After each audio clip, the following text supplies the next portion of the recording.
Hello, my name is Santiago Giraldo Rodas and I'm going to present you this article. The identification of a new way to induce differentiation of dermal fibroblasts into vascular endothelial cells. So let's get started. First, human dermal fibroblasts are cells that we have since the embryonic development. They have multidirectional differentiation potential, which means that they can turn into different types of cells. Also, they help to produce the extracellular matrix. Then we have the vascular endothelial cells that are flat type cells that come from the inside of our blood vessels. They have antithrombotic functions, selective permeability, regulation of immune response, and many more functions. So the main purpose of this article was to identify a new way to induce differentiation of dermal fibroblasts into vascular endothelial cells with a small molecule called CPP. So I'm just going to cover 4 of the methods. The first one is Western blot analysis. That is a technique to identify specific proteins that are separated by electrophoresis, marked with antibodies. They use this to see different proteins of the fibroblast and the new endothelial cells. The next one is the quantitative real-time PCR, which is a test to amplify and see how much was amplified of a specific sequence of DNA to see the level of expression of the gene. In this case, the specific markers and genes of fibroblasts and the new endothelial cells. Moving on, we have the immunofluorescence microscopy. That is a technique that uses antibodies linked to a fluorescent substance to demonstrate the presence of specific proteins of fibroblasts and endothelial cells. And finally, they use the flow cytometry, that is a complex technology to analyze a cell population with wide variety of parameters. They use this to see the level of endothelial cells, proteins, and gene expression after the treatment with CPP. So now we're going to see the results. In this first image, you are seeing the electrophoresis of a protein called vimentin. Vimentin, it is proper of the fibroblast. And they are telling us here that with a lot of amount of CPP, the protein is becoming lesser and lesser, which means that the fibroblasts are evolving into another type of cells. The ACTV is just the control to see that it is only affecting the vimentin. Here in the immunofluorescence microscopy, you are seeing literally the same, but in microscopy. They are telling us here again that with more CPP, the vimentin, that is the marker in red, is lesser in the differentiation of the fibroblast. In blue, you are seeing the nucleus of the cells.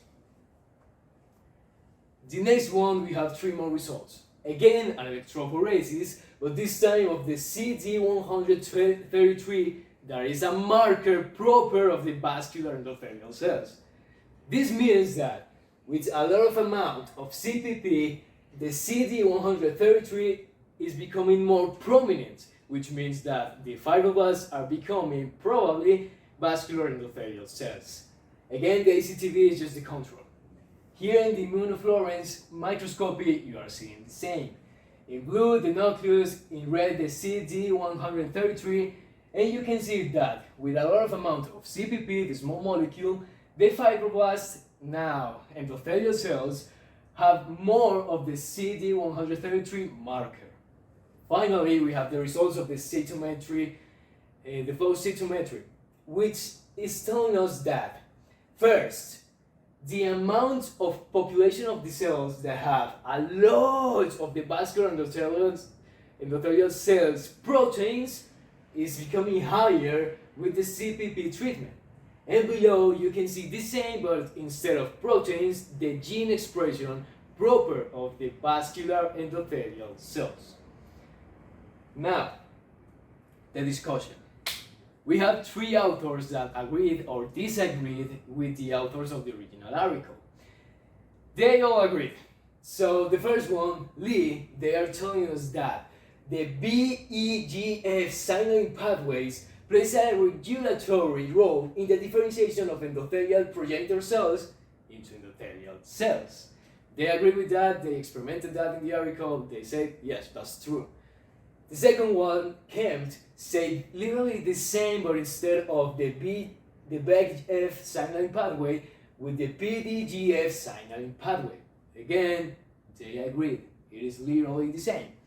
Finally, we have Carlo, that he says with his team that the BEGF and FGF2 synergistically activate the endogenous, pay attention to this, PDGFB, PDGFR beta signaling pathway, which is real, again, they agreed with the authors of the article.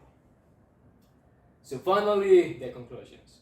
First one, thanks to the different techniques in molecular biology, we can create great advances that could allow new medical treatments in the future.